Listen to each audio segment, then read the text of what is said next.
pas l'épouser.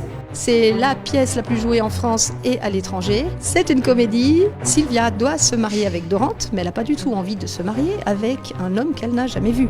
Je suis Sylvia, la fille de Monsieur Orgon. Je joue Mario, le frère de Sylvia. Je suis Monsieur Orgon, le père de Sylvia et de Mario.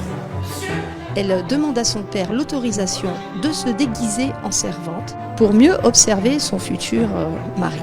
Je pense que Dorante aimera ma sœur, même s'il pense que c'est une serpente. Et la chose drôle dans cette pièce, c'est que Dorante a eu la même idée.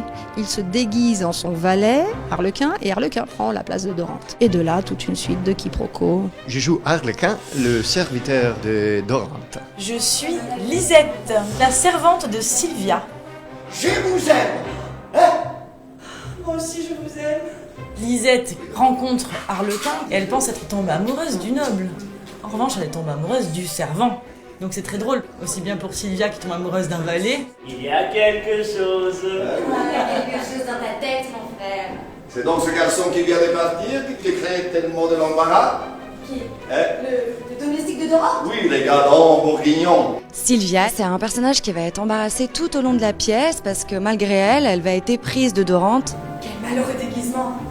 Je sais plus où j'en suis. Donc je la trouve assez fraîche, pimpante, intelligente et féministe aussi. On accuse ce valet et on a tort. C'est très moderne. La fille va pouvoir choisir. Et elle parle de masque. Le masque qu'ont les hommes en dehors du ménage et qui s'enlève avec sa femme et qui devient peut-être méchant, peut-être violent, etc. Le visage bon est un masque qu'on prend quand on sort de chez soi.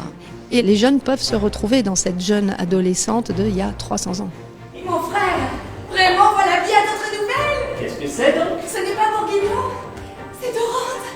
Dans l'adaptation que je fais de cette pièce, j'allège le texte pour le rendre compréhensible aux Italiens qui étudient le français depuis 1 an, 2 ans, 3 ans et qui vont pouvoir comprendre tout un spectacle en langue française. Je mets de la musique aussi contemporaine et nous avons dans l'équipe un chanteur, Michelangelo Nari, qui chante en direct et ça plaît beaucoup en général aux jeunes ça.